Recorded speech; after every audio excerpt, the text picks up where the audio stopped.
Hello and welcome to all my champions. सभी को very very good afternoon. Good afternoon Puneet, Avdhesh, Sejal, सभी को very very good afternoon.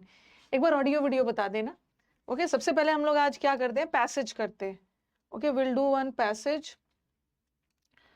Passage के बाद हम लोग करेंगे, आज का पैसेज बहुत डिफिकल्ट नहीं है, आज का क्लोज टेस्ट भी बहुत ज़्यादा डिफिकल्ट नहीं है, ठीक है।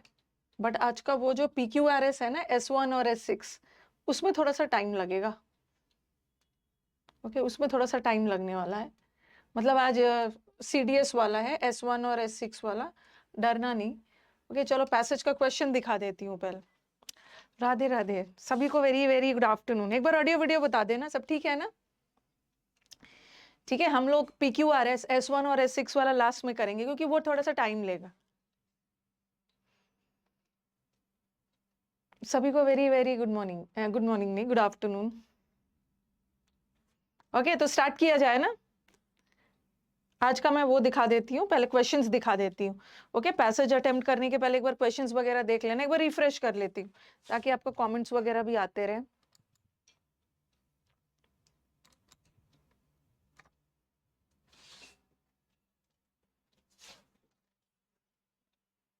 ठीक है, चलो एक बार देख लेते हैं। Choose the word which is exact opposite of the word stench. आपको क्या करना है, इस स्टेंच वर्ड है, यहाँ पे फर्स्ट क्वेश्चन में वर्ड पावर पूछ दिया, स्टेंच वर्ड है, इसी का आपको ऑपोजिट पूछा है, ऑपोजिट बताना है, ठीक है। दूसरा, which of the following options correctly define the phrase wither and rot. ठीक है, कौन ऐसा एक, यहाँ ना इन्होंने एक इडियम और फ्रेज पूछ दिया है। एक इडियम, इससे एक यहाँ पे से एक इडियम चुनना है जिसका मतलब ये होगा, विदर एंड रॉट। ठीक है, पहला दो तो वर्ड पावर पे ही है। तीसरा, what is the most suitable title for this passage. Passage पढ़ने के बाद आपको क्या लगता है, क्या टाइटल दिया जा सकता है? पैसेज पढ़ने के बाद ही पता चलेगा। ओके, पैसेज पढ़ने के बाद ही पता चलेगा कि इसका टाइटल क्या दिया जा सकता है, मेनली पैसेज किसके बारे में। Okay, fourth, which of the following statement, कौन सा स्टेटमेंट सही नहीं है। रेफ्लेशिया, पता चल गया कि रेफ्लेशिया क्या है, एक फ्लावर है। तो बताया ना इन्होंने कि कौन सा स्टेटमेंट इस फ्लावर के बारे में सही नहीं है। इसका मतलब है कि 3 सही है, आपको गलत वाला चुनना है। ठीक है, एक गलत है उसको चुनना है, ठीक है। और फिफ्थ वाला, which one characteristic of rafflesia is not correct here. कौन ऐसा कैरेक्टरिस्टिक है रेफ्लेशिया के बारे में जो करेक्ट नहीं है, फॉल्स वाला चुनना है। यहाँ भी गलत वाला चुनना है और यहाँ भी गलत वाला चुनना है। तो चलो आप पढ़ना स्टार्ट कर देते हैं। क्या क्या पता चला, एक तो पैसेज का टाइटल पूछा है, टाइटल के लिए तो पूरा पढ़ना होगा ना, और कौन सा कैरेक्टरिस्टिक्स इसके बारे में जो गलत। तो चलो पहला वाला पढ़ो आप। पहला पैसेज उतना डिफिकल्ट नहीं है, पैसेज इजी है, छोटा भी है। चलिए साइड हो जाती हूँ, पढ़ना शुरू करिए।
इतना तो पता चल गया कि रेफ्लिशिया एक फ्लावर है।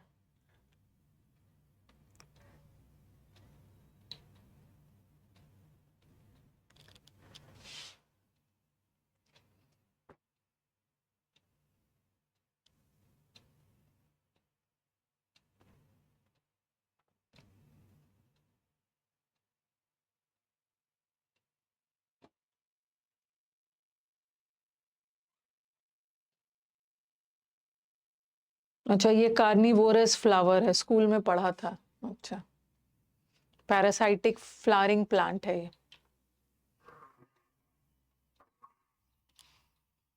टाइम दे रही हूँ, अच्छे से पूरा टाइम दे रही हूँ, पढ़िए।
चलो, बन गया।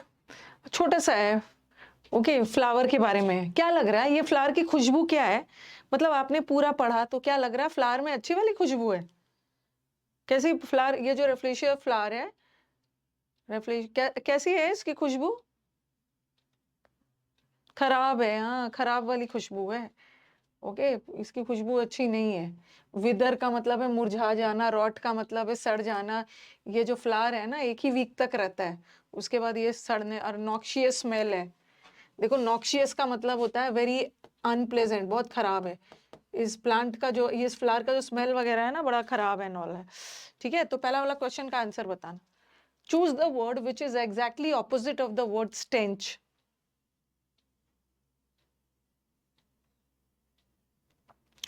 स्टेंच का मतलब क्या होता है? आपने तो समुद्र मंथन में पढ़ा होगा।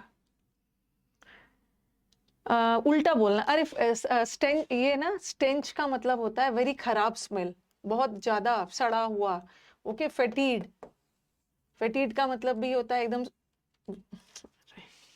सड़ा हुआ, फटा हुआ। फेटीड वर्ड पढ़ा है ना, सड़ा हुआ। Very rotten, very odour, odour का मतलब होता है ना बदबू। ये जो स्मेल है ना, स्मेल तो गुड भी हो सकता है, और स्मेल स्मेल गुड भी हो सकता है, स्मेल बैड भी हो सकता है। बट अच्छी वाली स्मेल को हम फ्रेग्रेंस बोलते हैं और गंदे वाले स्मेल को ऑडर बोलते हैं। दोनों स्पेलिंग है इसका। This is for bad smell, ठीक है, and fragrance is for good. Fragrance good के लिए और ये बैड के लिए, ठीक है। ये तो स्टेंच का मतलब है खराब स्मेल, बदबू वाला, तो ये तो सिनोनिम हो गया, ये तो सिनोनिम हो। हम प्लेजेंट नहीं कर सकते क्योंकि प्लेजेंट हमेशा खुशबू के लिए नहीं होता है। प्लेजेंट तो वेदर भी हो सकता है, बहुत सुहावना वेदर है, लेकिन यहाँ पे ये जो स्टेंच है ना, खराब बदबू वाली है, तो इसका हम फ्रेग्रेंस करें। रीक ऑफ का मतलब भी है वेरी बैड बदबू। ओके, फ्रेग्रेंस, फ्रेग्रेंस हो। नेक्स्ट वाला क्या लगता है? विदर एंड रॉट। विदर का मतलब होता है मुरझा जाना और रॉट का मतलब होता है सड़ जाना। तो कौन सा इडियम आपको लग रहा है ना, कौन सा इडियम लग रहा है जिसका मतलब ये है सड़ जाना, मुरझा जाना? क्या लग रहा है? आउट ऑफ लाइन, लाइन से बाहर नहीं, न्यूली अराइव्ड नहीं, out of the common, common से थोड़ा सा अलग, यूनिक नहीं, go to the way of all flash, इसका मतलब भी होता है चीजों का खराब हो जाना, डीके हो जाना, मुरझा जाना, सड़ जाना। ये एक इडियम है जिसका मतलब होता है कोई भी चीज मुरझा जाना, सड़ जाना वाला। ठीक है, 2 क्वेश्चन का आंसर तो ऐसे ही करेक्ट हो गया। अब बोल रहे हैं कौन ऐसा जो सुटेबल टाइटल है पैसेज को दिया जा सकता है। हाँ, थोड़ा सा हो सकता है आप कंफ्यूज हो सकते हो क्योंकि रेफ्लेशिया फ्लावर के बारे में डील किया गया है। ये रेफ्लेशिया फ्लावर भी जा सकता है, रेफ्लेशिया इंडोनेशिया का फ्लावर है, इसके बारे में रेफ्लेशिया द बिगेस्ट ब्लूम और कॉर्प्स फ्लावर, सब चीज का जिक्र है। क्या लग रहा है कौन वाला टाइटल हो सकता है?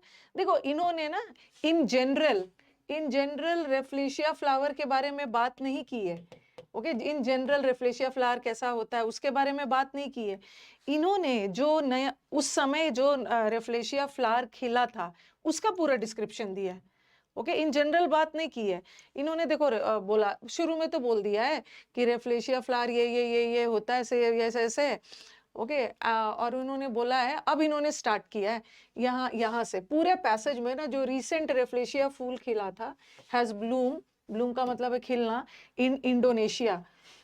इन्होंने कोई एक खास रेफ्लेशिया फ्लावर की बात की है जो बहुत बड़ा खिला था, उसकी हाइट 3 फीट की थी, अभी रिसेंटली हाल फिलहाल में ये खिला हुआ था।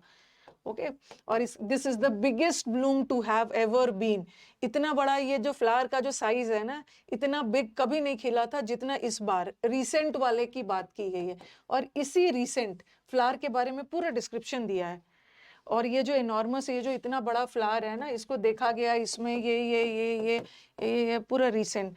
This is the first group of 5 flowers में से ये फर्स्ट जो इतना बड़ा खिला है, तो रिसेंट की बात हो रही। तो यहाँ पे रेफ्लेशिया द बिगेस्ट, कहाँ चला, ये करो, द बिगेस्ट, किसी खास फ्लावर की पूरा डिस्क्रिप्शन है। आज तक के हिस्ट्री में रेफ्लेशिया के सबसे बिगेस्ट फ्लावर।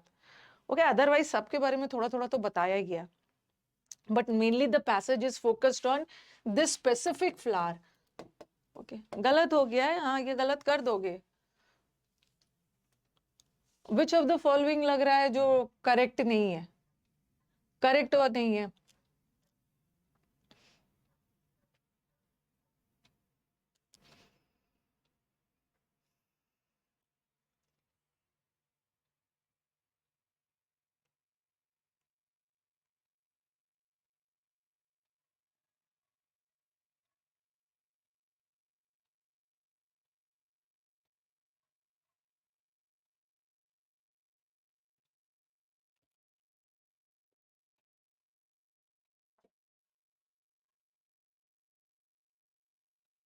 हाँ, ये तो 3 फीट के करीब, it measures as 3 feet across, ऐसा तो था ना, ऐसा 3 फीट वाला, हमें तो गलत वाला चुनना है ना।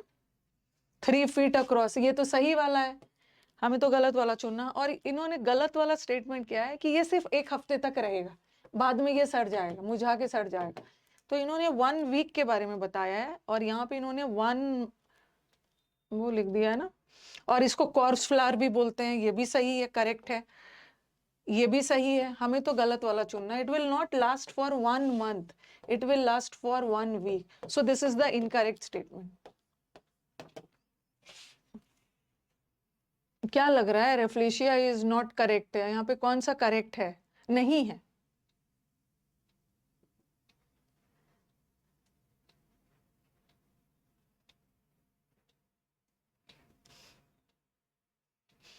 देखो एफेमरल का होता है, एफेमरल का होता है टेम्पररी, और ये टेम्पररी फ्लावर है जो 1 हफ्ते तक टिका रह रहा है, वो टेम्पररी है। और इसका फ्लैश भी पेटल्स भी फ्लैशी है, रेड कलर का भी है।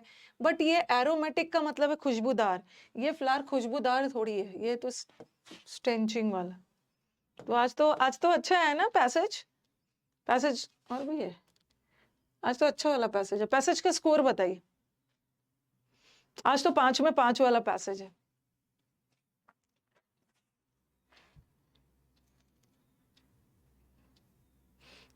इसमें भी 4 आ गया है। 4 जो बच्चे हमारे 4 लाए हैं ना, वो जरूर टाइटल में रॉन्ग किए होंगे, जबकि टाइटल रॉन्ग नहीं होना चाहिए, title shouldn't be wrong, easy पूछा था। तो बहुत अच्छा है, आज 4 आया है, मिनिमम तो 4 दिख ही रहा है। 5 में 5 भी आया है, 0 भी आया है। ईडीएम वाला रॉन्ग कर दिया। ईडीएम वाला रॉन्ग कैसे कर देते? ईडीएम वाला थोड़ा दिमाग लगाते हैं ना, दिखा देते आउट ऑफ लाइन। विदर का मतलब होता है विल्ट करना, विल्ट का मतलब है मुरझाना, विदर का मतलब भी है मुरझाना, डिके होना, सड़ जाना, go the way of all flesh. बाकी सब आउट ऑफ द कॉमन का मतलब है कॉमन से थोड़ा अलग है, मतलब ये यूनिक है। तो पॉजिटिव, वीक नहीं देखा आपने मंथ और वो सब कर दिया। देख लेना है, देख लेना है, सब आंख खोल के देखना है। फर्स्ट वाला कैसे रॉन्ग हो जाएगा? प्लेजेंट कहाँ से करोगे? प्लेजेंट सिर्फ खुशबू के लिए थोड़ी होता है, प्लेजेंट तो किसी के लिए भी हो सकता है।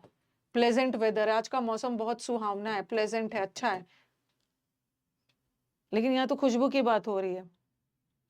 ठीक है, तो चलो क्लोज टेस्ट आज मुझे 2 लेना चाहिए था, एक ही क्लोज टेस्ट लिया है मैंने।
आज क्लोज टेस्ट भी इजी लग रहा है ना?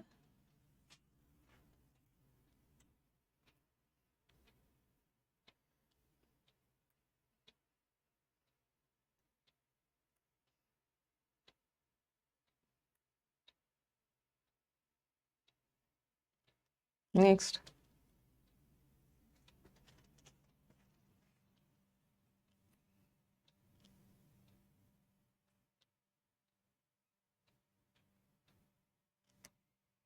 गलती से इजी आ गया है।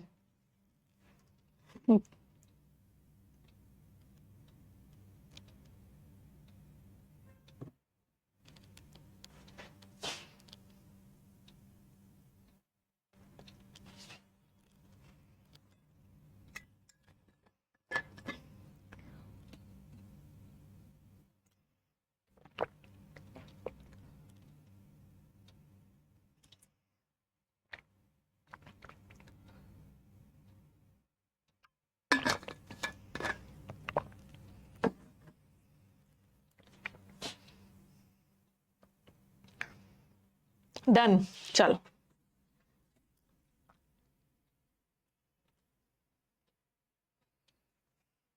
पहला वाला का ऑप्शंस बड़ा अच्छा अच्छा दिया है, इजी इजी दिया है।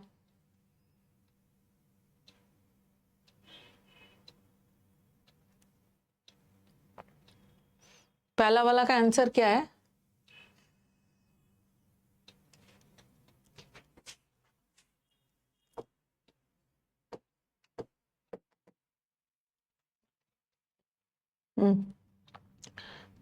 नेक्स्ट वाले का? अरे ऑप्शंस इजी है, देखा नहीं मैंने।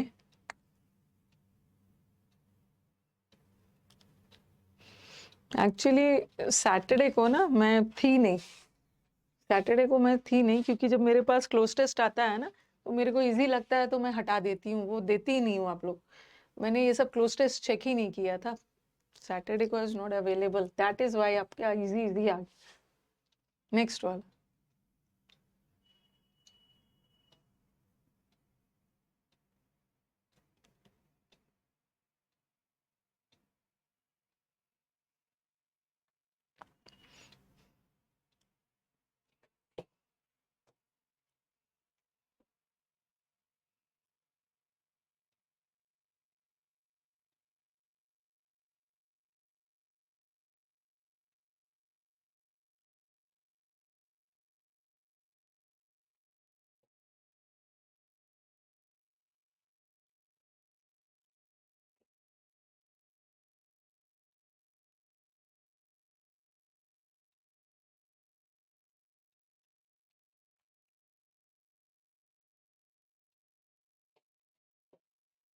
यहाँ से इजी दिख रहा है।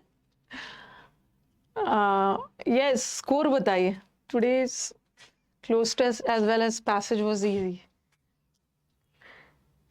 2 आया है, 4 आया है, 5 आया है, ऑल करेक्ट है, इसमें भी 3 आया है। if you found the close test to be easy, then why did you get 3 and all? 5 आना चाहिए था ना।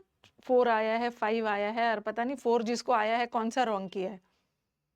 1 भी आया है, अरे 1 भी आया है, चलो डिस्कस कर लेते हैं।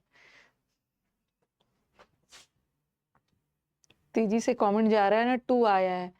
इट वाज इजी, मतलब इजी इन दिस सेंस ना, यही वाले क्लोज टेस्ट में मैं थोड़े से ऑप्शंस डिफिकल्ट डालती ना। Okay, options were easy, easily आप एलिमिनेट कर सकते थे ऑप्शंस को। ऑप्शंस ही बड़ा इजी डाल दिया, किसी एग्जाम का ही होगा। Technology has undergone dash changes over the years. पिछले कुछ सालों में technology has undergone shrink. Shrink होना मतलब कोई भी चीज का सिकुड़ना, कम होना। तो टेक्नोलॉजी सिकुड़ नहीं रहा है, रिड्यूस नहीं हो रहा है, ठीक है, फॉलिंग भी नहीं होगा। इंसिडेंटल का मतलब क्या होता है? इंसिडेंटल का 2 मतलब होता है। एक तो इंसिडेंटल प्राइम मिनिस्टर वाला है। इंसिडेंटल का 2 मतलब है, एक इंसिडेंटल का मतलब है अचानक से, सडन, और एक इंसिडेंटल का मतलब होता है ना समथिंग एडिशनल, समथिंग प्राइमरी नहीं है, समथिंग एक्स्ट्रा जो किसी चीज में ऐड हो रहा है, एडिशनल। तो incidental has 2 meanings. Okay, incidental has 2 meanings. One meaning of incidental is, एक मूवी आई थी ना इंसिडेंटल प्राइम मिनिस्टर, वैसा कुछ था। एक्सीडेंटल नहीं था, इंसिडेंटल था शायद, इंसिडेंटल था। तो सडन भी हो सकता है और समथिंग मेन चीज में जो एक्स्ट्रा ऐड हो रहा है। और what is the meaning of incremental? Incremental का मतलब होता है ग्रेजुअल। कोई भी चीज धीरे धीरे, स्लो एंड स्टडी वाला, स्टडी मतलब कोई भी चीज रुक नहीं रहा है, धीरे धीरे चेंजेस हो रहा है। तो टेक्नोलॉजी में ग्रेजुअल चेंजेस आए हैं पिछले कई साल में, सडन अचानक से चेंजेस नहीं आए, ओवर द इयर्स है। पिछले कई सालों में अचानक से चेंजेस नहीं आए, धीरे धीरे चेंजेस आए हैं, जिस वजह से हमारा लाइफ एंड वर्क भी बदला है। ओके, जिंजरली, हाँ, ग्रेजुअल चेंजेस आए हैं। इन द अर्ली स्टेजेस, शुरू के स्टेजेस में बेसिक टूल्स होते थे ना, जो main tools were crafted for survival. शुरू में क्या होते थे, जो टूल्स और औजार वगैरह जो बनाए जाते थे वो बेसिक बनाए जाते थे, बहुत एडवांस नहीं होता था। मतलब सर्वाइवल के लिए बेसिक टूल्स वगैरह बना दिया जाता है। The dash of agriculture, okay, लेकिन एग्रीकल्चर के आने से सिग्निफिकेंट लीप आया। लीप का मतलब एक जंप आया। जब से ये एग्रीकल्चर आया ना, तो हमारे टूल्स और भी अच्छे होते गए। कंक्लूजन का मतलब भी अंत, एंड का मतलब भी अंत, टर्मिनेशन का मतलब भी अंत। एडवेंट होगा, एडवेंट का मतलब है अराइवल। एग्रीकल्चर के आगमन से बहुत सारे कम्युनिटीज सेटल होने लगे, ठीक है, और एग्रीकल्चर वगैरह करने लगे, तो टूल्स भी एडवांस होने लगा। और जब ये इंडस्ट्रियल रेवोल्यूशन आया तो मशीनरी क्या हो गया, प्रिमिटिव तो नहीं होगा। इंडस्ट्रियल रेवोल्यूशन के आने से हमारा जो मशीनरी और भी एडवांस हो गया ना। प्रिमिटिव मतलब ये नहीं होगा। रिसेंट का मतलब जो होता है ना, एकदम तुरंत तुरंत। और करंट का मतलब भी एकदम तुरंत, जैसे करंट, करंट में बांग्लादेश का न्यूज चल रहा है, रिसेंट न्यूज में बांग्लादेश चल रहा है। तो ये तो बात हो रही है इंडस्ट्रियल रेवोल्यूशन के आने से मशीनरी में मॉडर्नाइजेशन आया और भी मॉडर्न हो गया। नहीं नहीं, तीनों का मतलब सेम नहीं है। अरे, मॉडर्न अलग है, ओके। मॉडर्न, जैसे मॉडर्न का मतलब ये नहीं है ना, modern means of transport. Modern का मतलब नहीं है कि अभी एकदम तुरंत तुरंत, ओके। मॉडर्न मतलब 5-10 साल पहले वाले, 20 साल पहले वाली चीज को भी हम मॉडर्न बोल सकते हैं। जैसे पहले क्या था, प्रिमिटिव मीन्स ऑफ ट्रांसपोर्ट है, घोड़ा गाड़ी में चलते थे। लेकिन फिर मॉडर्न मीन्स ऑफ ट्रांसपोर्ट में बस आया, ट्रक आया। तो ये बस ट्रक अभी कल परसों और ऐसे ये सब में नहीं आया, मॉडर्न है। और टूल्स ना रिसेंट नहीं होते, टूल्स और मॉडर्न। मतलब पहला पहला बेसिक टूल्स थे, सर्वाइवल के लिए बेसिक था, बहुत एडवांस नहीं था। लेकिन उसके बाद टूल्स में मॉडर्न हो गया और भी चीज किया गया। अरे, शेख हसीना कहाँ से भाग गई है? मतलब बांग्लादेश से तो इंडिया आई थी, आप लोग ऐसा बोल रहे हो ना, कि मुझे लग रहा है कोई और न्यूज आया कि इंडिया से भी भाग गई है। मतलब ऐसे ऐसे नहीं बोलना है, भाग गई भाग गई। इंडिया में है ना। हाँ हाँ, इंडिया में ऐसा बोल रहे हो, लग रहा है कुछ ना और खबर आया है। बांग्लादेश से वो आई है, हाँ। उसको टाइम दिया गया था कि आप जाइए बांग्ला, मतलब इंडिया, इंडिया में है अभी। हाँ, इंडिया से वो अपने बेटे के पास जाएगी। अल्टीमेटली अपने बच्चे के पास ही लोग जाते हैं ना, मॉडर्न। शेख हसीना का तो छोड़ो, वो तो सही जगह पहुंच जाएगी। चिंता है इंडिया की, इंडिया की चिंता है।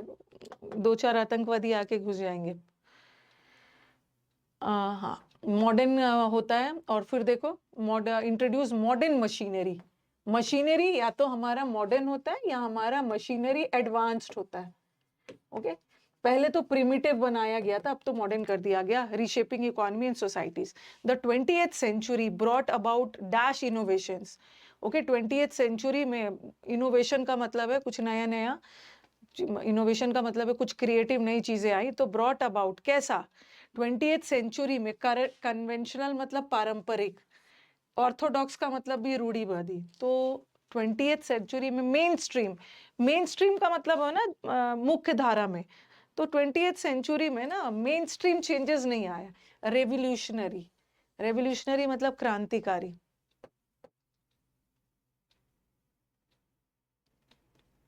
ठीक है। बहुत सारे क्रांतिकारी चेंजेस आए थे, मेन स्ट्रीम चेंजेस नहीं आए थे, ओके। इनोवेशन का मतलब आविष्कार नहीं बोलोगे, इन्वेंशन का मतलब आविष्कार होता है। इनोवेट, नोव वर्ड है ना, नोव का मतलब है नया नया, कुछ नया नया चीजें, इनोवेटिव चीजें हो रही थी, क्रांतिकारी चेंजेस आ रहे थे। ओके, मेन स्ट्रीम नहीं होता। मेन स्ट्रीम का मतलब है मुख्य धारा, मेन चीज। Main changes from the telephone से कंप्यूटर तक इतने सारे चेंजेस आए। The dash of the internet in the late 20th century में जो इंटरनेट है ना, वो चारों तरफ फैल गया था। इस वजह से क्रांति आ गई हमारे कम्युनिकेशन और इंफॉर्मेशन एक्सेस में। तो लिमिट तो नहीं हुआ। ओके, इंटरनेट के आने से ना कोई भी चीज लिमिट में तो नहीं हुआ, बहुत तेजी से फैला। सिंगुलैरिटी का मतलब सिंगल होता है, और एक सिंगुलैरिटी का मतलब है यूनिकनेस, एकदम वो भी नहीं है। यूबिक्विटस वर्ड मैंने पढ़ाया है। यूबिक्विटस का मतलब है ओमनी प्रेजेंट, जो हर जगह उपलब्ध है, बड़े पैमाने पे फैला हुआ है। तो the ubiquity of the internet, the omni presence of the internet, मतलब इंटरनेट के हर जगह प्रेजेंट होने की वजह से कम्युनिकेशन और वो सब में क्रांति आ गई। ठीक है, यूबिक्विटी करवाया है, ओमनी प्रेजेंट, प्रेविलेंट, ये सब वर्ड हमने किया है। रिमार्केबल नहीं होगा रजत, कहां से the remarkability of the internet, internet की विचित्र यूनिकनेस की वजह से हमारा कम्युनिकेशन में क्रांति आ गई। मतलब इतने बड़े दायरे पे, इतने बड़े पैमाने पे हर जगह इंटरनेट फैला है, उसी वजह से कम्युनिकेशन और एक्सेस का मतलब है पहुंच। तो कोई चीज बड़े पैमाने पे फैला हुआ है तभी तो उस तक आपकी पहुंच है। ओके, सेकंड वाला प्रगति का गलत हो गया। अब सेकंड वाला क्यों गलत हुआ, क्या था सेकंड में, कहां से गलत होगा? जिसको सेकंड गलत हुआ है ना, उसको बांग्लादेश भेज देना है। जिस एयरक्राफ्ट से शेख हसीना आई है, वो उसी से बांग्लादेश भेज देना है। सेकंड गलत हो ही नहीं सकता था भाई, एग्रीकल्चर के आगमन से ओके और भी टूल्स वगैरह एडवांस होने लगे। और टर्मिनेशन का मतलब है खत्म करना, एंड करना। ओके, सेकंड तो किसी हाल में एंड नहीं होना। एडवेंट, एडवेंट समुद्र मंथन में किया है। एडवेंट का मतलब है अराइवल, आने से। चलो, अब तो आपके लिए बहुत ब्यूटीफुल चीज है। नहीं नहीं, बांग्लादेश नहीं भेजना है। क्यों भेजूंगी, क्यों भेजूंगी अपने स्टूडेंट को। अब मेरे को अभी, चलो अभी तो बड़ा मजा आया कि मैं, हमारे इजी पिजी वाला था। 5 में 5 हमारा पैसेज में आया, 5 में 5 हमारा क्लोज टेस्ट में आया। ठीक है, खुश हो गए हो। अब मेरे को फुल मार्क्स ला के दिखाना। ठीक है, अब मैं आपको मीनिंग कैसे नहीं पता है। समुद्र मंथन में ओमनी प्रेजेंट करवाया है, राम जी का पैंट हर जगह प्रेजेंट है, rampant. Okay, omnipresent जो हर जगह उपलब्ध है। यूबिक्विटस भी करवाया है। यूबिक्विटस का मतलब है जो हर जगह फैला है, वाइड स्प्रेड, जो बड़े पैमाने पे इंटरनेट के फैलने की वजह से क्रांति आ गई, किया है। अब वो करेंगे आराम से, पूरा टाइम दे दे के करेंगे। ठीक है, डरेगा कोई भी नहीं, सब बना के ही जाएगा। गलती होगा ना, ज्यादा से ज्यादा क्या होगा, गलती हो जाएगी, बट अटेम्प्ट तो करना है। किसी दिन मैं आपको वो भी लेके आऊंगी, स्टेनो वाला। वैसे स्टेनो वाला में भी S1 S6 आता है, और स्टेनो वाला थोड़ा सा CDS से इजी होता है। ठीक है, कभी कभी क्या होता है ना, S1 यहाँ पे दिया होता है और S6 को लास्ट में दिया होता है। ठीक है, घबराना नहीं, पहले मेरे को समझा लेने दो। ठीक है, S1 शुरू में दिया होता है पहला वाला, और 6th सेंटेंस, पहला सेंटेंस और 6th सेंटेंस दिया हुआ है, पहला और आखिरी दिया हुआ होता है, और आपका बीच का अरेंज करना रहता है। ठीक है, आपको देखना है कि कौन ऐसा सेंटेंस है जो लास्ट में होना चाहिए। लेकिन यहाँ पे इन्होंने क्या किया है, जिस S1 पहला दे दिया है, मतलब ये फर्स्ट सेंटेंस है, और S6 को इसी के नीचे दे दिया है, ये लास्ट होना चाहिए। ठीक है, पहला और लास्ट दिया है, और इसी के बीच में आपको अरेंज करना है। ठीक है, तो नहीं गलत करना, that should be the spirit, गलत नहीं करना। अब मैं आपको पूरा टाइम दूंगी आज। बफरिंग नहीं हो रहा है साहब, सही है। ओके, आज मैं आपको ये सब में पूरा टाइम देने वाली हूँ, जल्दी जल्दी नहीं करूंगी। आप पूरा टाइम लो और अटेम्प्ट जरूर करो, दिमाग लगा लग। टेक योर टाइम, अटेम्प्ट करिए इसको।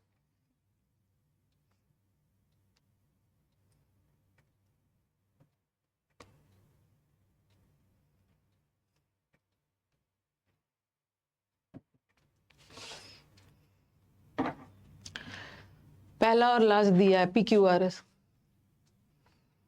पहला सेंटेंस को पढ़िए।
देखो कुछ स्टूडेंट्स को मैं देख रही हूँ ना, कुछ स्टूडेंट्स को देख रही हूँ कि वो क्या कर रहे हैं, गलती क्या कर रहे हैं। ऐसा हमेशा नहीं होता है मैम। पहले तो 1990s की बात होगी ना, ओके, फिर जाके 2001 की बात होगी, ऐसा जरूरी नहीं होता है।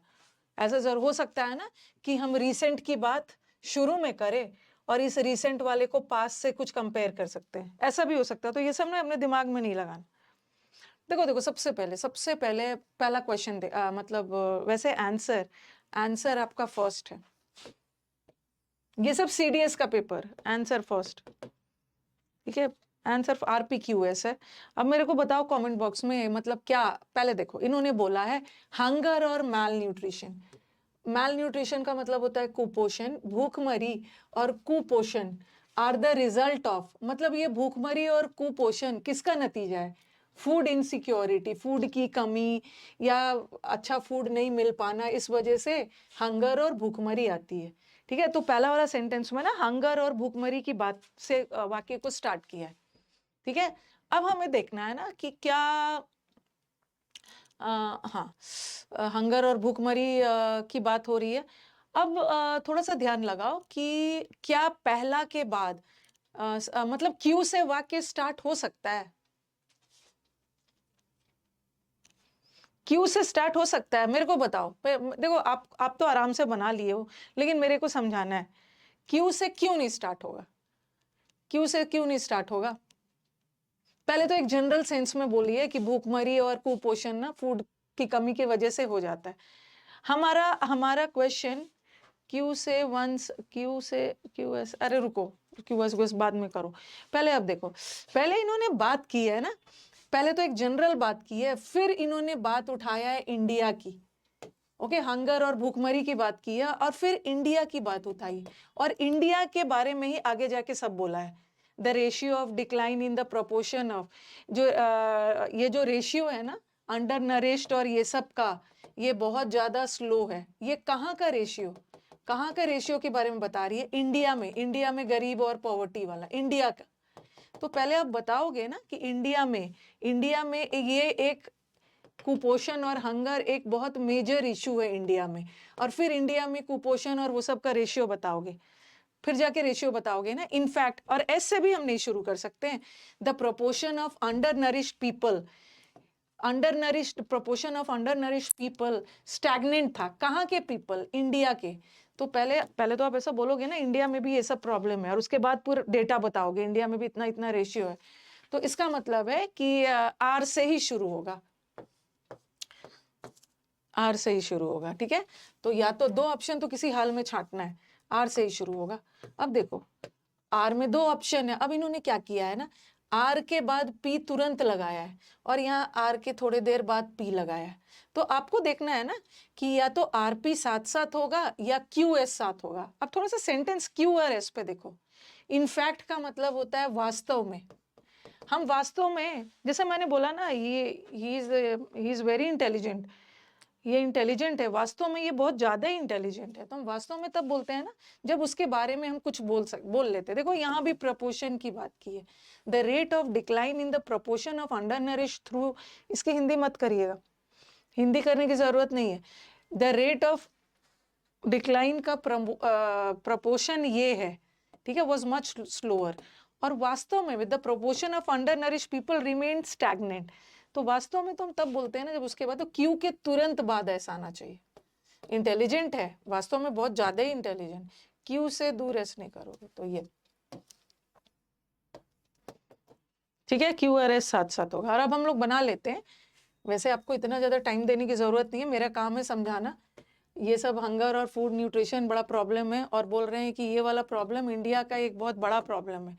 फिर पी में बोला है 2001 में एवरी फिफ्थ इंडियन कुपोषण और अंडर नरिश थे, वो सबका शिकार थे। फिर एवरी फिफ्थ इंडियन, 5 में से 1 इंडियन, और फिर बताया है रेशियो, ठीक है। तो किसका किसका करेक्ट हुआ है मेरे को बता देना। मतलब मुझे दिख रहा था करेक्ट आया है, बहुत अच्छी बात है। अगर आपने बना लिया S1 S6 सीडीएस, हाँ करेक्ट हुआ है। जिसका इससे डिफिकल्ट PQRS नहीं आता, बैंकिंग में भी इतना डिफिकल्ट नहीं आता है। Very good. चलो पहला वाला करेक्ट हो गया है तो दूसरा गलत होने का चांसेस होता है। देखो, द इंडियन मेट्रोलॉजिकल, आप टाइम लो, अपना टाइम लो, टाइम लो आप।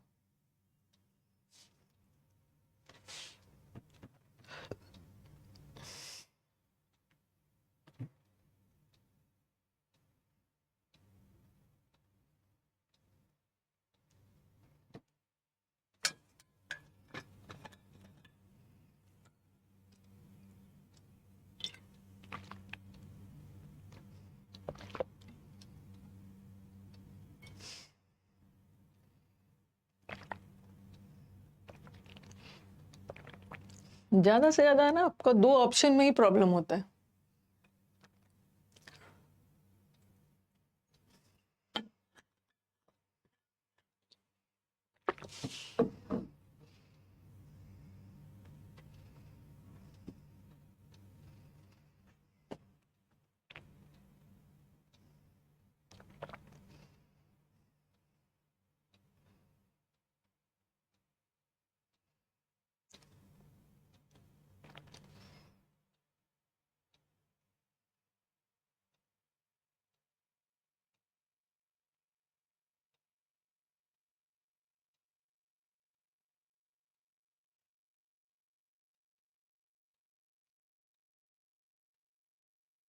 आराम से देखिए, आप लोग दो ऑप्शन तक पहुंच जा रहे हो, लेकिन बाकी के दो में आप लोग प्रॉब्लम कर रहे हो।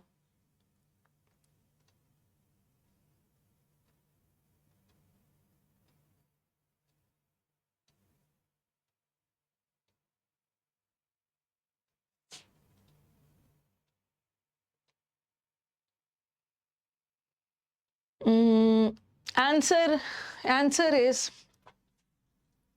ए, कहां से हो जाए, नहीं नहीं नहीं, sorry sorry, answer is this B. नहीं नहीं, सी नहीं है, बी है, गलती से बोल दिया था मैं। देखो भाई, ये बोल रहे हैं जो इंडियन मेट्रोलॉजिकल डिपार्टमेंट है ना, जो मौसम विभाग है, भविष्यवाणी करता है कल बारिश होगी, परसों होगी, मानसून वगैरह का, इसको सबसे पहली बार स्थापित किया गया था 1975 में। ठीक है, ये पहला है। ठीक है, ये पहला है, तो पहला के बाद ये होगा।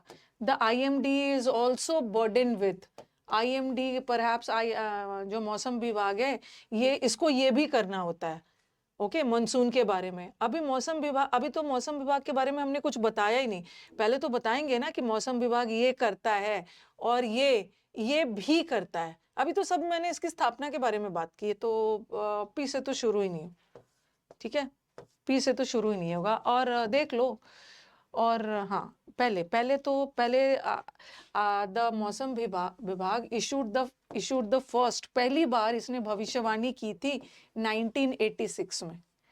ठीक है, आपके दिमाग में मैम ये भी तो हो सकता है, यहाँ पे IMD की बात की है कि 1975 में इसकी स्थापना की और पहली बार इसने भविष्यवाणी की थी, मतलब मौसम विभाग प्रेडिक्शन दिया था 1986 में। कुछ कुछ बच्चों के दिमाग में आर भी आ रहा होगा, आर भी आ रहा होगा, लेकिन हम एस की तरफ भी देखेंगे।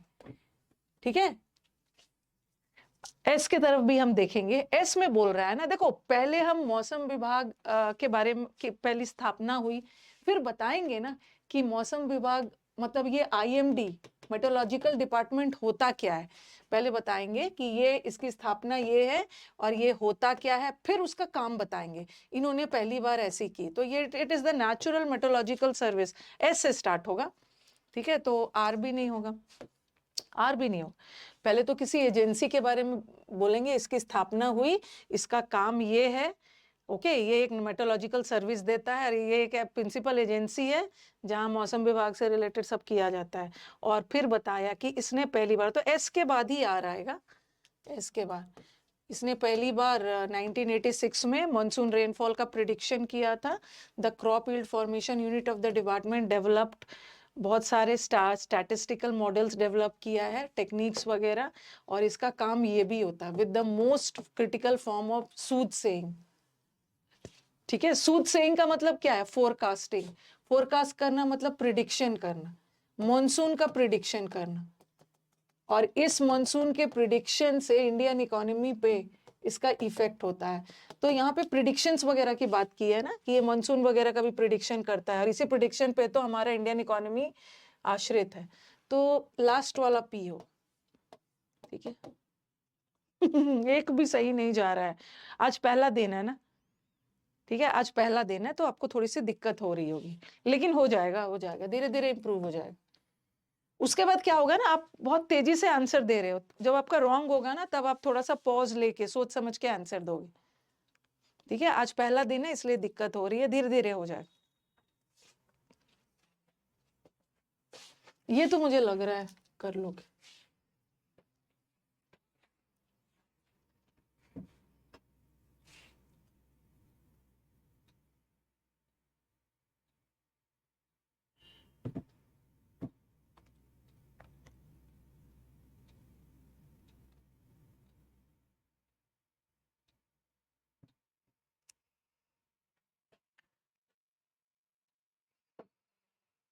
दो ऑप्शन को एकदम एलिमिनेट करके हटा देना है।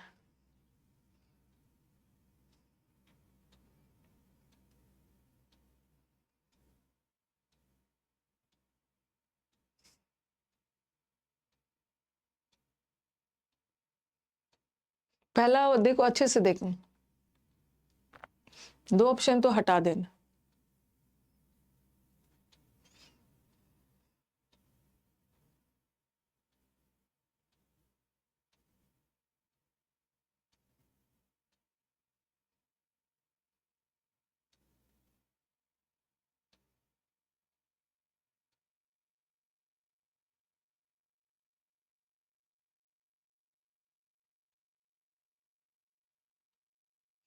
ये देखो देखो, ये बोल रहा है लेट अस पोज 2 क्वेश्चंस। चलो अपने सामने 2 क्वेश्चंस रखा जाए।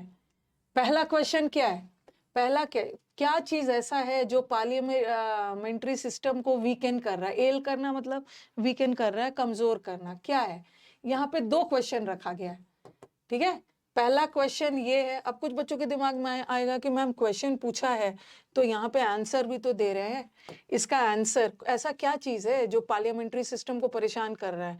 तो इसका आंसर ढूंढने के लिए ना हमें ये करना होगा।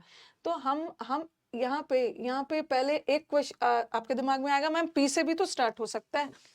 कुछ बच्चे हमारे पी से भी दे रहे हैं, पी से नहीं स्टार्ट होगा, क्योंकि अभी तो हमने पहले ही क्वेश्चन की बात की है। यहाँ पे 2 क्वेश्चन की बात हो रही, पहला क्वेश्चन ये और दूसरा क्वेश्चन ये। पहला क्वेश्चन में पार्लियामेंट्री सिस्टम को क्या चीज वीकेन कर रहा है, और दूसरा क्वेश्चन है how democratic is our democracy, कि हमारा डेमोक्रेसी कितना डेमोक्रेटिक है। तो पहला क्वेश्चन पूछा, यहाँ पे दूसरा क्वेश्चन पूछ लिया। अब चलेंगे इसका आंसर ढूंढने के लिए। इस दोनों क्वेश्चन का आंसर ढूंढने के लिए हमें रुडोल्फ ऑब्जर्वेशन ये वाला चीज को मतलब वी बिगिन विद इनके थ्योरी, इनके ऑब्जर्वेशन को ध्यान रखकर आगे की चीजें बोली। तो क्यू के बाद पी होगा, ठीक है, क्यू के तुरंत बाद पी होगा, ये आंसर हो।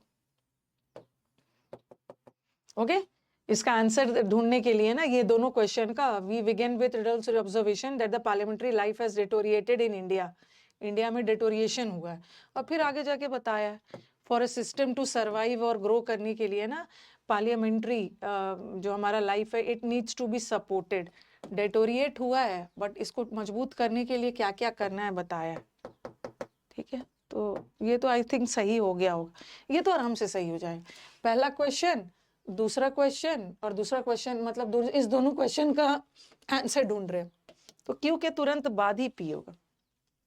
क्यू यहाँ पे पी के बाद क्यू, और यहाँ क्यू के, अरे ये क्या है, ये तो कुछ अजीब सा है, पता नहीं, ये तो गड़बड़ी है। क्यू के बहुत दूर में पी नहीं होगा। जब आप आंसर ढूंढने चलोगे उसी आंसर के आधार पे ना आगे कुछ बता रहे, यहाँ पे कुछ गलत हो गया। ये तो छोटा सा लग रहा है।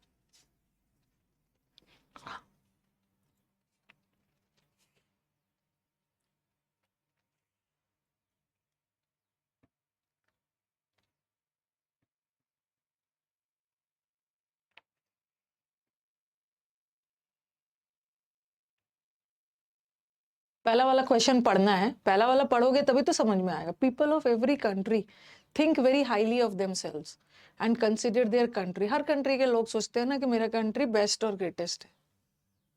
और लास्ट में बोला है we should accept good we may find in other countries. दूसरे कंट्रीज में जो चीज अच्छा है हमें उसको एक्सेप्ट करना।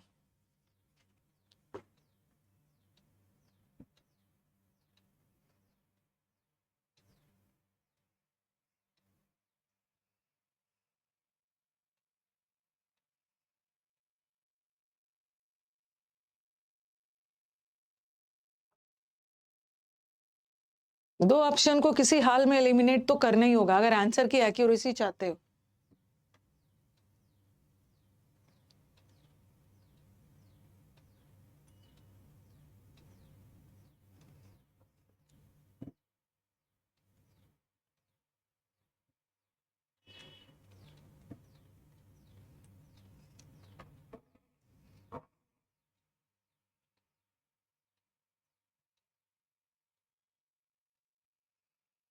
देखो देखो थोड़ा सा ये सब ट्रिक्स आपको सीखना है। आपको समझ ही में नहीं आ रहा है कि मेरा पहला वाला क्वेश्चन कौन सा हो। तो यहाँ पे देखो ये सब कंजंक्शंस कनेक्टर्स हेल्प करें। एंड डिस्कार्ड का मतलब है थ्रो अवे, जो चीज खराब है उसको थ्रो कर दीजिए। अब मुझे बताओ कि ये एंड किससे जुड़ा हुआ है, किससे जुड़ा है, क्या लग रहा है?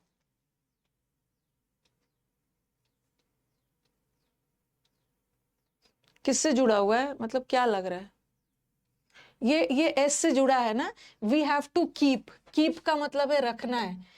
जो चीज अच्छा है उसको रखना है एंड जो चीज गड़बड़ है मतलब बैड है उसको फेंक देना है। एस से जुड़ा है ना, एस से जुड़ा है तो इसका मतलब है एस और पी साथ साथ आएगा। वी हैव टू कीप, जो चीज हमारे अच्छा है कंट्री में उसको रखना है और जो चीज खराब है उसके हमें थ्रो कर देना। तो एस और पी साथ साथ होगा। बट यहाँ तो पी और एस है, गलत। यहाँ भी पी और एस है, गलत। ठीक है, पी और एस है, गलत। तो ज्यादा से ज्यादा हमारा ऑप्शंस, देखो हमारा ऑप्शंस क्या है, एस और पी यहाँ साथ, मतलब कम से कम दो ऑप्शन तो एलिमिनेट हो गया ना। एस और पी साथ साथ है तो आपका ऑप्शन एलिमिनेट हो गया, बस दो ही बच गया ना। अब देखो पीपल ऑफ एवरी कंट्री को लगता है कि हमारा कंट्री बेस्ट है, तो इससे क्या लिंक हो रहा है? एस लिंक हो रहा है या क्यू लिंक हो रहा है?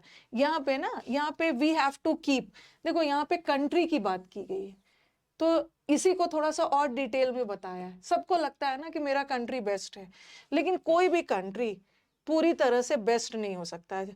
ओके, जैसे कोई भी मैन बेस्ट नहीं हो सकता है ना, उसी तरह कंट्री भी बेस्ट नहीं हो सकता। क्योंकि अभी कंट्री की बात हुई है ना, तो हम कंट्री क्यू से स्टार्ट होगा, क्यू से। कोई भी कंट्री बेस्ट नहीं होता है।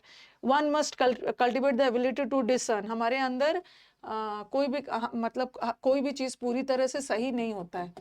हमारे अंदर ये क्वालिटी होना चाहिए, सही और गलत के बीच में अंतर पता लगाना। पहले तो आप सही और बीच के अंतर में, डिसर्न का मतलब है अंडरस्टैंड, परखना। First of all you should have the ability to understand the good from the bad. और जब आप ये समझने में एबल हो जाते हैं ना, तो उसमें आपको गुड को रखना है और बैड को फेंकना है। तो RSP इजी है ना। डिसर्न का मतलब है डिसर्निंग जज, पारखी होना। ठंड लग रही है, समझने की क्षमता रखना। 27 में भी ठंड लग रही है।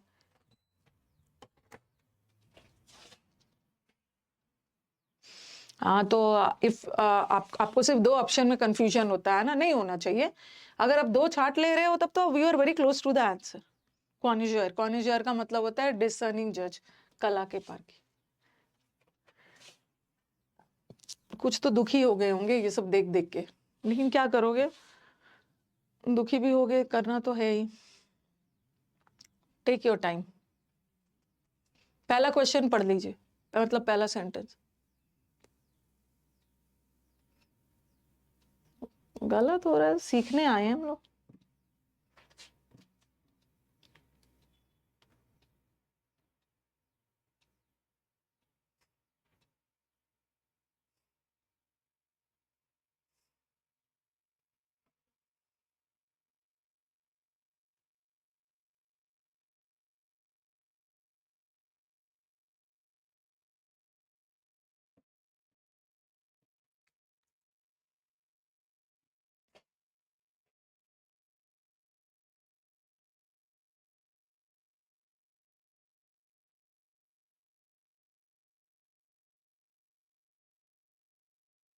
कुछ ना कुछ तो ट्रिक लगाना ही होगा।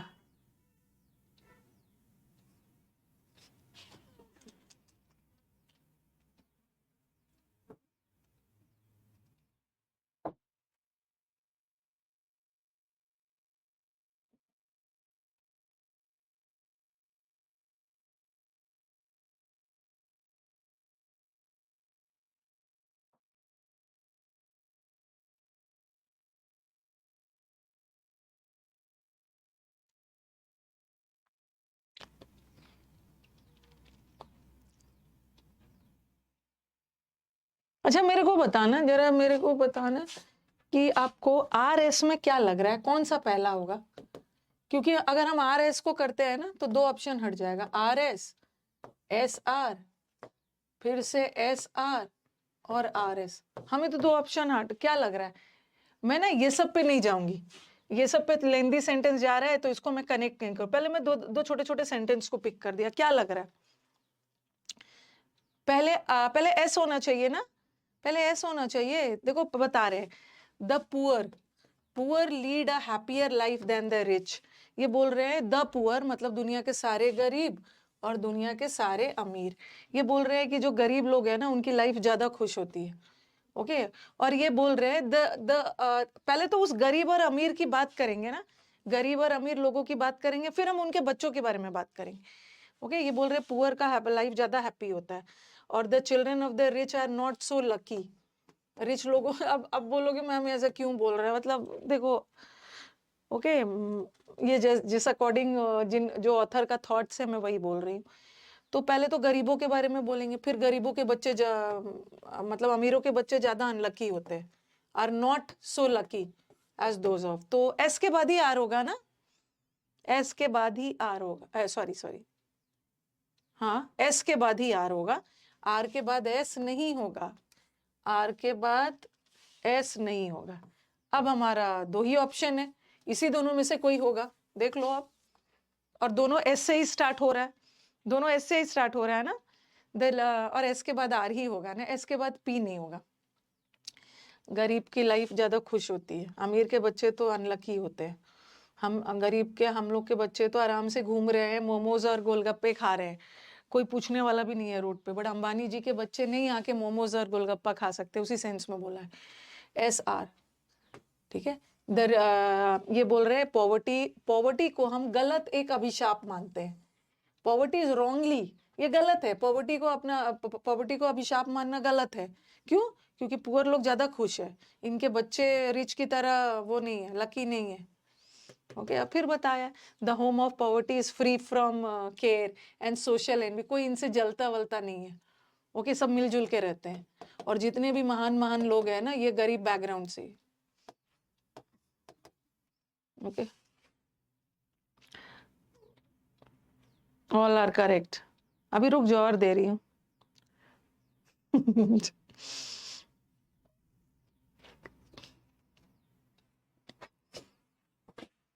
7 कर लेते, एक दिन में बहुत ज्यादा नहीं करवाऊंगी, मतलब आपके दिमाग पे इफेक्ट आएगा। अरे रुक जाओ, 7 कर ले आज ना, 2 और कर लेते हैं।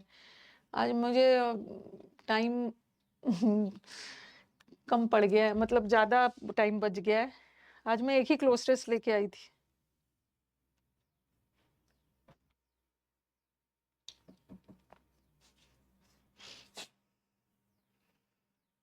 जिसका ऑल करेक्ट है ना वो अब एकदम एक्सीलेंट हो गया है, PQRS में वो एकदम एक्सीलेंट हो गया है।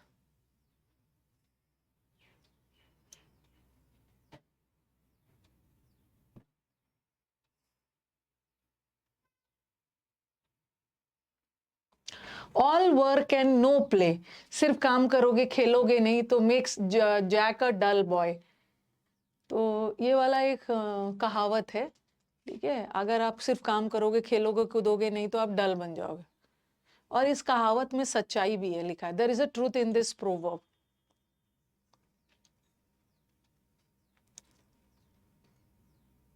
ये ना थोड़ा सा लग रहा है,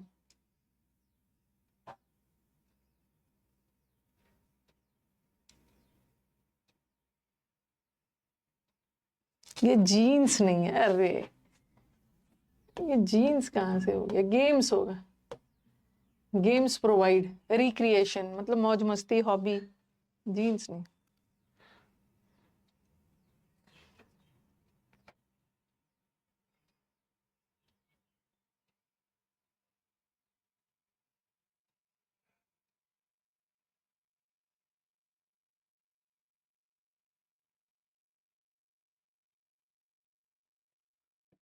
क्या मतलब क्या लग रहा है,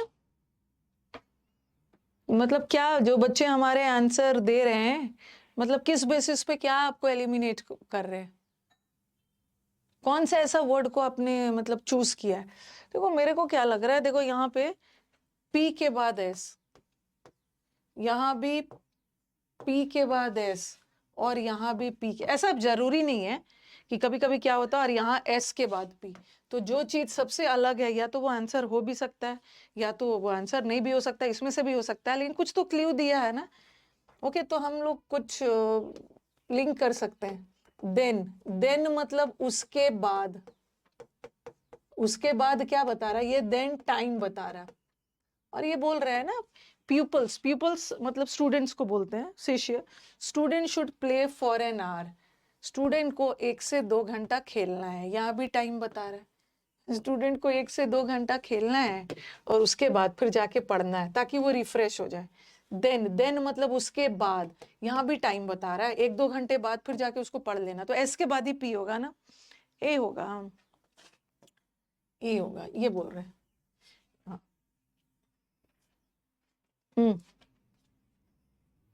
देखो ये बोल रहे हैं ना, अगर खेलोगे कूदोगे नहीं तो आप डल बन जाओगे, पहला में बोला है, फिर बोला है अनलेस, अनलेस स्टूडेंट्स, जब तक स्टूडेंट्स को कुछ मौज मस्ती वाला एक्टिविटीज ना मिले ना वो डल बन जाएंगे, क्योंकि यहाँ डलनेस की बात की है ना, जब तक खेलोगे कूदोगे नहीं तो आप डल रहोगे, और डलनेस भगाने के लिए यहाँ पे बोला जा रहा है क्या करना है। ओके मतलब कुछ ना कुछ सम सॉर्ट ऑफ किसी प्रकार का रिक्रिएशनल एक्टिविटीज करना है। रिक्रिएशनल एक्टिविटीज में स्विमिंग भी हो सकता है, कुछ भी पेंटिंग वगैरह भी हो सकता है। ओके, दे बिकम डल, और उस वजह से उनकी पढ़ाई भी सफर कर जाती है। ठीक है, तो सम सॉर्ट ऑफ कोई ना कोई तरह का आपको एक्टिविटी करना चाहिए, और जिसमें से एक एग्जाम्पल दिया है गेम्स, गेम्स आप कर सकते हैं, और ये बोल रहे गेम्स तो सबसे बेस्ट है। बहुत बहुत प्रकार के रिक्रिएशनल एक्टिविटीज होते हैं, इनके अनुसार गेम्स जो स्कूल में होना चाहिए। ठीक है, और फिर आगे बताया है कि गेम्स स्कूल में होना चाहिए, और बच्चों को फिर 1-2 घंटा खेल के और फिर पढ़ने चले जाना चाहिए। ठीक है,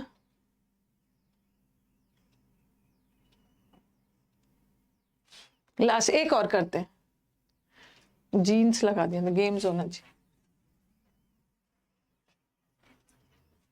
इजी था, पहला वाला पढ़ो अच्छे से। Sometimes we have to put up with, put up with का मतलब है टॉलरेट, कभी कभी ना हमें कुछ अनप्लेजेंट चीजों को भी बर्दाश्त करना पड़, क्या लिख दिया, अनप्लेजेंट ना चाहते हुए भी ना अनप्लेजेंट चीजों को बर्दाश्त करना पड़ता है।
समटाइम्स हमें कुछ चीजें पसंद नहीं है फिर भी बर्दाश्त करना पड़ता है।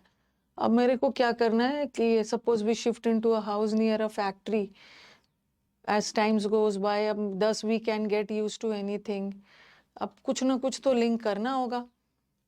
थोड़ा सेंटेंस पढ़ पढ़ के इसमें क्या लिंक करना होगा ना, देखो ये देखो, थोड़ा पी और एस की तरफ देखो।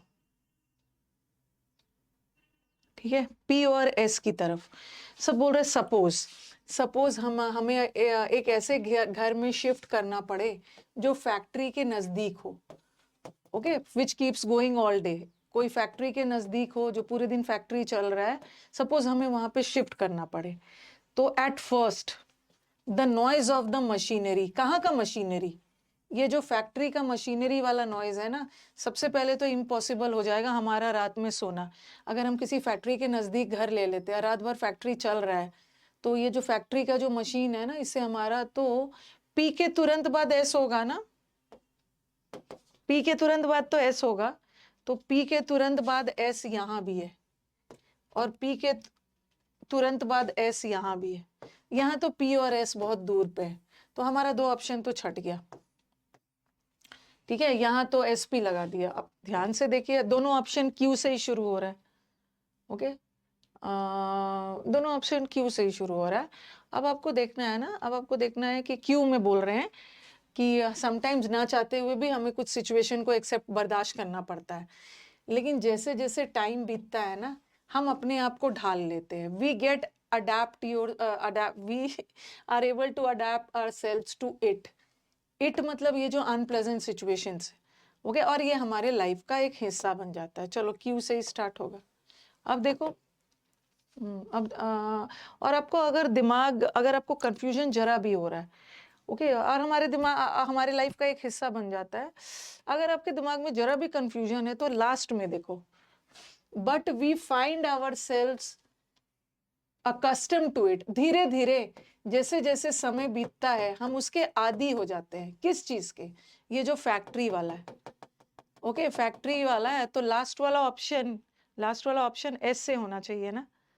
ठीक है, लास्ट वाला कि ये बोल रहे हैं क्यू में जैसे जैसे टाइम बीतता है तो हम चीज़ों के अपने लाइफ का हिस्सा बना लेते हैं।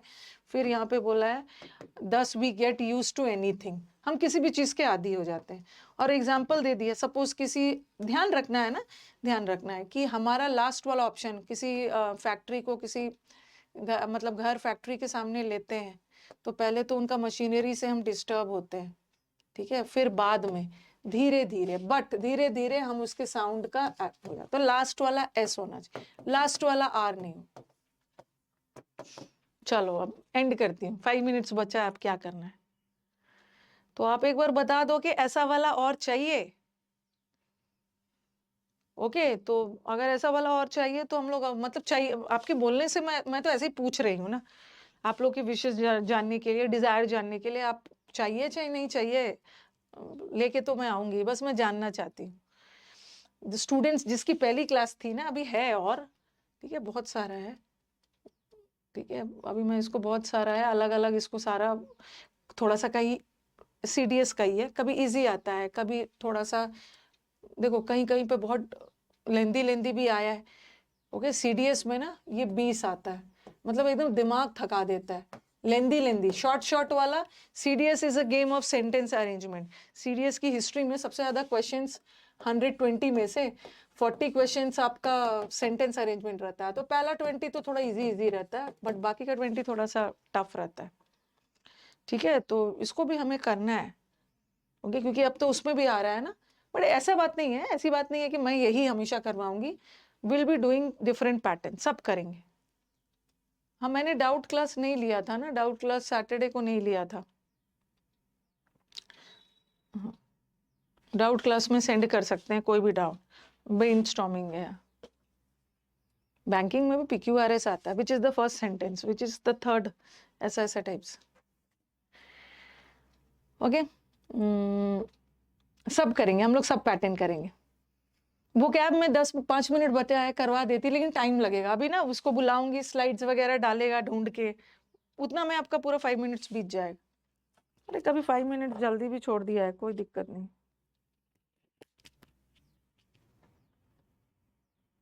एंड कर रही हूँ।